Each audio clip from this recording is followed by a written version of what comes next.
membawa Kristus kepada bangsa-bangsa dan bangsa-bangsa kepada gereja Tuhan. 12 April 2025. Juru Selamat. Matius bab 27 ayat 39 hingga 44. Orang yang lalu di situ mengejeknya, mereka berkata, "Selamatkanlah dirimu.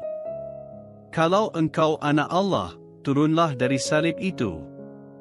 Begitu jugalah ketua-ketua imam, ahli Taurat dan tua-tua, turut mengejek Yesus. Dia telah menyelamatkan orang lain tetapi dia tidak dapat menyelamatkan dirinya. Kalau benar dia Raja Israel, turunlah dari kayu salib itu sekarang, baru kami percaya kepadanya.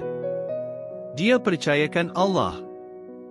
Biar Allah menyelamatkannya sekarang, kalau Allah mahu mengakuinya, kerana dia berkata, "Aku anak Allah." Perompak yang disalib bersama Yesus pun mencelanya dengan kata-kata demikian. Cuba perhatikan perkataan dari musuh-musuh Yesus. "Jika engkau anak Allah," kata mereka. Ini adalah perkataan yang sama yang iblis gunakan semasa dia menggoda Yesus pada permulaan pelayanan Yesus. Dalam kedua-dua hal ini, perkara yang sama adalah untuk mendesak Yesus mempertahankan identitinya dalam melakukan sesuatu yang tidak sepatut dilakukan. Apakah desakan mereka terhadap Yesus? Mereka sedang menggoda Yesus untuk melepaskan misinya, iaitu berhenti melakukan kerja yang diutuskan oleh Tuhan Bapa. Ini bermakna menyelamatkan dirinya sendiri daripada menyelamatkan kita yang begitu memerlukan Yesus.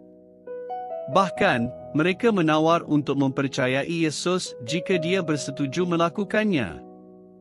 Akan tetapi, Yesus tidak akan jatuh ke dalam perangkap mereka kerana dia terlalu mengasihi kita.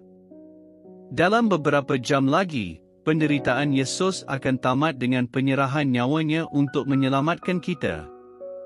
Kematiannya akan mematahkan kuasa dosa dan kematian ke atas kita. Kebangkitan Yesus dari kematian akan menjadi sumber kehidupan kekal bagi kita semua untuk selama-lamanya. Ya, kepada setiap orang yang percaya kepadanya. Kita berdoa, "Tuhan Yesus, terima kasih kerana menyelamatkan saya." Amin.